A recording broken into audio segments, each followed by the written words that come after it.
Maybe there's backstabbing or negativity or eye rolling. So, technically awesome, culturally a disaster.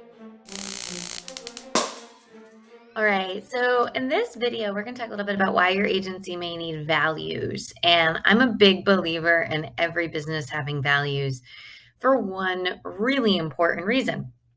This reason is in all reality, there's a lot of team members in an agency that are technically great. They know every customer, they know coverages, they are an insurance encyclopedia.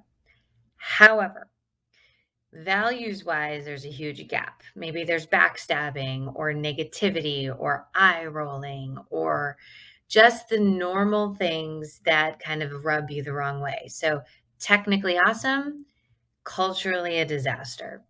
And because a lot of the value related items, the culture related items are done more behind the scenes, it's very hard to catch somebody doing this. And a lot of times it's hard because it's not, are they really doing anything wrong? This is more just about being a decent person. And a lot of these people are not bad people. They just tend to be a little bit of a struggle in the culture bus. Here's a phenomenal example. You roll out a new piece of technology, or let's just say a new process. And this in particular person decides that they're just going to not do it. They're going to wait and see if you do anything about it. They're going to wait to see if you hold them accountable. And when they do, they're going to give you every reason why it's not right for them and that everybody else should try it. Well, a lot of times that person is very influential in the agency. So you're spinning your wheels a ton.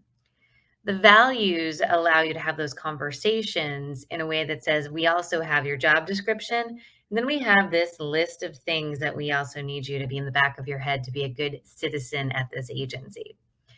And so when you sit down and you think about your values, I like to think about some of the things that irritate you that maybe we could put into the values. The way we approach values is to start with a word that's meaningful for you. For example, our value word is potential. I've always just loved that word.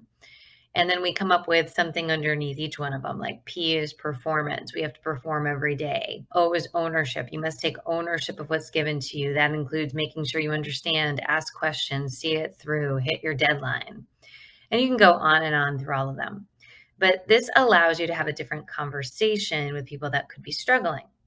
And the other reason I love values is it also just says very clearly that the intention is you're going to be a good person when you're here. So if your agency has some of those gray areas with people maybe not honoring values, not living in a way that's copacetic to everybody, the values are a great place to start. Now, you have to keep the values going. They should be on your walls. They should be everywhere. You should talk about them in your reviews. You should bring them to team meetings and have an exercise on values. They should be surrounding you.